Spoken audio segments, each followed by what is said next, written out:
बिहार के मुख्यमंत्री नीतीश कुमार के राज्यसभा जाने को लेकर बवाल मचा हुआ है। विपक्ष नीतीश के राज्यसभा जाने के पीछे बीजेपी की साजिश होने का दावा कर रहा है और आरोप लगा रहा है कि सब कुछ एक प्लानिंग के तहत किया गया है।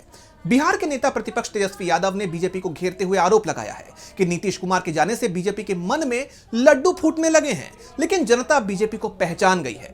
तेजस्वी यादव के इन हमलों से अब बीजेपी बुरी तरह से घिर गई है।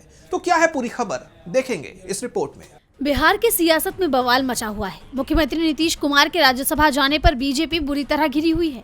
आरोप लग रहे हैं कि बीजेपी ने बिहार में भी अपना पुराना पैंतरा आजमाते हुए, यानी जिसके सहारे चुनाव लड़ रही थी, उसी को साइड करने की तैयारी कर ली है। इसी कड़ी में बिहार विधानसभा में नेता प्रतिपक्ष तेजस्वी यादव ने एक बार फिर बीजेपी को निशाने पर लिया है। तेजस्वी यादव ने कहा है कि नीतीश कुमार के संभावित जाने की चर्चा से बीजेपी नेताओं के मन में लड्डू फूट रहे हैं। उन्होंने तंज कसते हुए कहा कि बीजेपी के सभी लोग टीटीएम यानी ताबड़तोड़ तेल मालिश में लगे हैं, लेकिन जनता ने अब तक किसी के नाम पर मुहर नहीं लगाई है।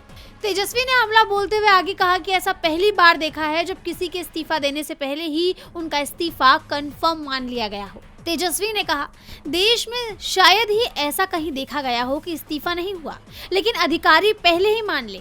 संबंधित पत्र भले कुछ दिनों पहले आया हो, लेकिन बीजेपी के लोग चुनाव के समय से ही मान बैठे थे कि नीतीश अब नहीं लौटेंगे। आरजेडी नेता यही नहीं रुके, उन्होंने राज्य की मौजूदा हालत पर भी बीजेपी और जेडीयू की घेराबंदी की। मौजूदा स्थिति पर सवाल उठाते हुए उन्होंने आगे कहा कि शराबबंदी की हालत सबके सामने है। सरकार के लोग ही नियमों की धज्जियां उड़ा रहे हैं।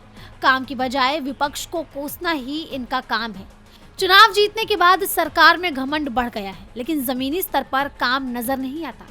तेजस्वी यादव के इन हमलों से ये साफ हो गया है कि नीतीश के सीएम पद छोड़ने पर वो बीजेपी को नहीं बख्शने वाले, और अगर नीतीश के बाद सीएम बीजेपी का कोई बना, तब तो विपक्ष के हमले और तेज होना तय है। डीबी लाइव की रिपोर्ट।